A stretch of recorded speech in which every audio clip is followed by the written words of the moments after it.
दिल्ली का एम्स अस्पताल देश का सबसे बड़ा अस्पताल है। हाँ जी। और दिल्ली देश विदेश से वहाँ पर पेशेंट आते हैं अपना इलाज कराने के लिए। बिल्कुल। वहाँ भी इस तरह की घटना हुई थी, हाँ जी। जहाँ तक मेरी जानकारी है। हाँ जी। वो उसके बारे में आप बता सकते हैं, वो एम्स अस्पताल में क्या भेजा गया था, किस तरह से वो पेशेंट को, अस्पताल को तो इफेक्ट कर रहा था, पेशेंट को किस तरह से इफेक्ट कर रहा था, इसके बारे में अगर आप कुछ बता पाएं। ज़रूर जी। 2023 में एम्स पर इंडिया में हुए 7 सबसे बड़े साइबर अटैक्स में एक अटैक एम्स पर हुआ था 2023 में। अच्छा। रैंसमवेयर अटैक, जिसने एम्स को ऑपरेशनली हैंडीकैप या पैरालाइज कर दिया था। एक हॉस्पिटल एक बहुत बड़ा इकोसिस्टम है जहाँ पर डिफरेंट अलग अलग डिपार्टमेंट मिलकर काम करते हैं एक पेशेंट की केयर के लिए। अब जब ऐसे अटैक्स होते हैं तो आपकी क्रिटिकल जो सर्विसेज हैं, जो लाइफ सेविंग सर्विसेज हैं, वो रुक तो नहीं जाती हैं, लेकिन वो बहुत ही इनएफिशिएंट हो जाती हैं।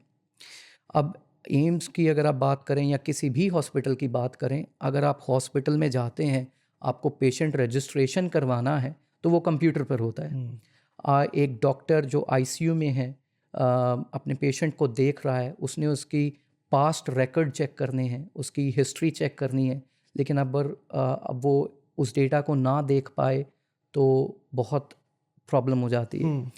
तो अगर ये सब चीज़ें जब अफेक्ट करती हैं एक हॉस्पिटल को, तो उसका सीधा असर पड़ता है पेशेंट पर। हाँ, अगर ऑपरेशन करना है या वो क्रिटिकल लाइफ सेविंग चीज़ें हैं वो चलती रहती हैं, लेकिन एक वर्कफ्लो के हिसाब से जो मॉडर्नाइज किया गया इन हॉस्पिटल्स में ताकि पेशेंट को तुरंत केयर मिल सके, उस चीज़ पर इसका फ़र्क पड़ता है। हॉस्पिटल स्टाफ को मैनुअल वर्कफ्लोज पे आना पड़ता है, मैनुअली रजिस्ट्रेशन होगी, मैनुअली डिस्चार्ज शीट्स बनेंगी, मैनुअली लैब रिजल्ट्स को लिखा जाएगा। तो जो चीज़ कुछ मिनटों में होती है उसको घंटे लग जाते हैं। तो इसी चीज़ से और ये अटैक एम्स में हुआ। इसकी कोई भी ऐसी जानकारी नहीं है कि इससे नुकसान कितना हुआ, क्योंकि इसको मॉनेटरली जस्टिफाई करना बहुत ही मुश्किल है। लेकिन अगर आप इसको आम इंसान की ज़िंदगी से जोड़ेंगे तो उस टाइम पर जो उस अस्पताल में होंगे, जो उस अस्पताल में 1 या 2 घंटे बिताने आए होंगे, उनको शायद पूरा दिन लगा होगा, पूरे दिन से ज़्यादा उससे 2 दिन लगे होंगे, 3 दिन लगे होंगे।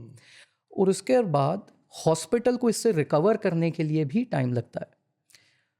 एक्सपर्ट्स बुलाए जाते हैं, बहुत सारे सॉफ्टवेयर यूज़ किए जाते हैं, एक्सटेरो के या और कंपनीज़ के सॉफ्टवेयर भी इसमें शामिल होते हैं, जो पहले देखते हैं कि ये हुआ कैसे। ये अटैक 0 डे वल्नरेबिलिटीज़ जो होती हैं, मतलब जो पहला इन्फेक्शियस पॉइंट है उस हॉस्पिटल में, ये कहाँ से आया, उसके बाद कौन कौन से क्रिटिकल एसेट्स जो हैं हॉस्पिटल के जो कॉम्प्रोमाइज़ हो चुके हैं, और फिर डेटा को रिस्टोर कैसे करना है, वापस हमें डेटा कैसे लेकर आना है, हमारे सिस्टम्स को फिर खड़ा कैसे किया जाए ताकि हम उसी ऑपरेशनल एफिशिएंसी पे काम कर सकें जो हम करना चाहते हैं। और हॉस्पिटल्स जो हैं वो बहुत सॉफ्ट टारगेट है। हॉस्पिटल में बहुत ही IoT डिवाइसेस होते हैं, आपका हार्ट रेट मॉनिटर है, ग्लूको मॉनिटर्स हैं, ECG मशीन्स हैं, ये सब सॉफ्टवेयर से चल रही हैं।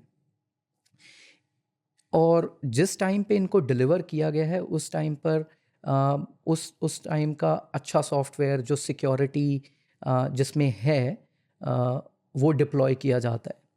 लेकिन साइबर का जो वर्ल्ड है वो हर दिन, हर घंटे, हर मिनट इवॉल्व करता है।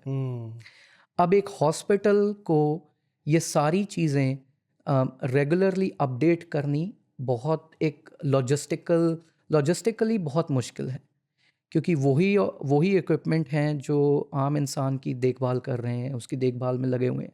अगर वो इसको अपडेट करने में लगे रहेंगे, सिक्योरिटी इसकी बढ़ाने में लगे रहेंगे, तो वो फिर भी वो कभी भी हैंड टू हैंड नहीं चल सकते हैं, मार्केट के साथ इवॉल्व नहीं करते। इसलिए हॉस्पिटल्स जो हैं एक सॉफ्ट टारगेट बन जाते हैं इन चीज़ों का। तो इस तरीके से जो है एम्स भी अटैक में आया और आम इंसान को उससे दिक्कत हुई, लेकिन बाद में राइट एक्सपर्ट्स उसमें आए और सिस्टम्स को वापस लेकर के आए।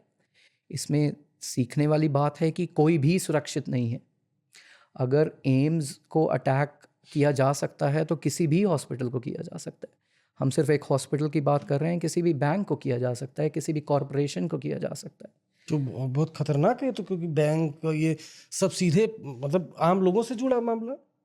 बिल्कुल, ये हर चीज़ आम लोगों को ही अफेक्ट करती हैं। एक बैंक या एक हॉस्पिटल करोड़ों रुपए खर्च कर देता है अपना डेटा वापस पाने के लिए।